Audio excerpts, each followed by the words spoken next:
आयुष कोमकर हत्या प्रकरणामध्ये एकमेव फरार असलेला आरोपी कृष्णा अंदेकर सुद्धा आता पोलिसांना शरण आलाय। खरं तर काल जेव्हा कोर्टामध्ये सुनावणी पार पडणार होती त्या सुनावणीच्या दरम्यान बंडू अंदेकरने असं सांगितलेलं होतं की मला पोलिसांकडून दबाव टाकला जातोय, धमक्या दिल्या जात आहेत की जर कृष्णा अंदेकरला हजर व्हायला सांग आणि जर तो हजर झाला नाही तर एन्काउंटर करू, अशा पद्धतीच्या धमक्या पोलीस जे तपास अधिकारी आहेत ते देत असल्याचं त्याने आरोप केलेला होता। आणि या आरोपाच्या नंतर आपण बघतोय एका रात्रीच्या आत आज सकाळी जवळपास 11 वाजेच्या सुमारास कृष्णा अंदेकर हा स्वतः समर्थ पोलीस ठाण्यामध्ये हजर झाला। याच समर्थ पोलीस ठाण्याच्या आवारात मी आता उभी आहे। तुम्ही जर पाहिलं तर याच समर्थ पोलीस ठाण्याच्या हद्दीमध्ये अंदेकरांचा संपूर्ण एरिया येतो आणि याच अंदेकरांच्या एरियामध्ये ज्या ठिकाणी खरं तर आयुष कोमकरची हत्या झाली होती ती हद्द सुद्धा समर्थ पोलीस ठाण्याच्या अंतर्गत येत असल्यामुळे समर्थ पोलीस ठाण्याच्या अंतर्गतच हा गुन्हा सगळ्यात पहिल्यांदा रजिस्टर झालेला होता। त्यानुसार या सगळ्या प्रकरणातले आरोपी जे आहेत ते सगळ्यात पहिल्यांदा या समर्थला आणण्यात येतात आणि त्यानंतर हा गुन्हा जो आहे तो पूर्णपणे आता गुन्हे शाखेकडे वर्ग करण्यात आला। त्यामुळे जरी हा कृष्णा अंदेकर समर्थ पोलिसांना येऊन शरण आला असला तरी सुद्धा आता त्याला गुन्हे शाखेच्या सुपूर्द करण्यात आलेला आहे आणि इथून पुढची त्याच्यावरची जी काही कारवाई असेल, जी काही प्रोसिजर करायची आहे ती सगळी गुन्हे शाखेकडून केली जाणार आहे। मात्र सगळ्यात महत्त्वाचं या प्रकरणातलं असं की या प्रकरणामध्ये 13 आरोपी होते, 13 पैकी 12 आरोपी पोलिसांच्या ताब्यात होते। पहिले जे 2 आरोपी सापडले होते ते लगेचच ते स्वतः शरण आलेले होते समर्थ पोलिसांना। त्याच्यानंतर पुन्हा त्या प्रकरणामधले जे 2 आरोपी आहेत ते दुसऱ्या दिवशी पोलिसांनी पुण्यातूनच अटक केलेले होते।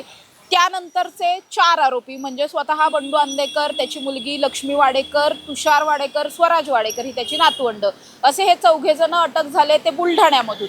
हे 4घे जण केरळच्या पद्मनाभ स्वामी मंदिरात दर्शनाला वगैरे जाऊन साऊथच्या भागात जाऊन त्यांनी बरीच देवदर्शनं केली आणि त्याच्यानंतर राज्यात परतत असताना बुलढाण्यातून त्यांना अटक करण्यात आली आणि मग बुलढाण्यातून अटक केल्यानंतर पुन्हा त्यांना समर्थला आणण्यात आलं आणि मग त्याच्यानंतर गुन्हे शाखेच्या सुपूर्द केलं। त्याच्यानंतर या प्रकरणातले उर्वरित 4 आरोपी होते। हे 4 आरोपी गुजरातला सापडले, म्हणजे ते पहिल्यांदा सुरतला गेले, त्याच्यानंतर मध्य प्रदेशला वगैरे जाऊन आले, उज्जैनला गेले होते, महाकालचं दर्शन घेतलं, देवदर्शनं केली आणि त्याच्यानंतर द्वारकेमधून 4घांना अटक केली। या 4घांमध्ये होते उदयकांत अंदेकरांची फॅमिली, म्हणजे लक्ष्मी अंदेकर, तिची मुलं असणारी शिवम, शिवराज आणि अभिषेक अंदेकर ही 3 जण। तर असे 4 जण गुजरातहून अटक केले। त्याच्यानंतर 12 आरोपी सगळे अटक झालेले होते। एकमेव राहिला होता तो कृष्णा अंदेकर आणि कृष्णा अंदेकर आता स्वतः पोलिसांना शरण आलाय। खरं तर त्याच्या शरण येण्यामागचं कारण सुद्धा महत्त्वाचं होतं की पोलिसांनी थेटपणे बंडू अंदेकरला धमकी दिल्याचं बंडू अंदेकर म्हटलेला होता। खरं तर जेव्हा तो असं म्हटला, जेव्हा त्यांनी असा आरोप पोलिसांवर केला होता त्यावेळेस असं वाटलेलं होतं की कदाचित तो मोघम अशा पद्धतीचा आरोप पोलिसांवर करतोय। मात्र या आरोपाच्या नंतर थेटपणे कृष्णा अंदेकर स्वतः हजर होईल असं कुणालाच वाटलेलं नव्हतं। त्यामुळे त्याने स्वतःहून हजर होणं हे प्रचंड अनपेक्षित आहे। गेले 11 दिवस तो फरार होता आणि 11 दिवसांमध्ये तो कुठे होता, काय होता त्याचा थांगपत्ता लागत नव्हता। मात्र तो एका रात्रीमध्ये ज्या अर्थी हजर झालाय त्या अर्थी तो राज्यातच कुठेतरी होता। पोलिसांनी ही सगळी धमकी दिल्याच्या नंतर लगेचच तो हजर झाला। याचा अर्थ अर्थात पोलिसांनी धमकी दिली की नाही दिली हा प्रश्न वेगळा आहे, तो सगळा तपासाचा भाग आहे। मात्र बंडू अंदेकरने तसा आरोप केला आणि या आरोपाच्या नंतर लगेचच एन्काउंटर होण्याच्या भीतीने तो या ठिकाणी हजर झाल्याचं बोललं जातंय।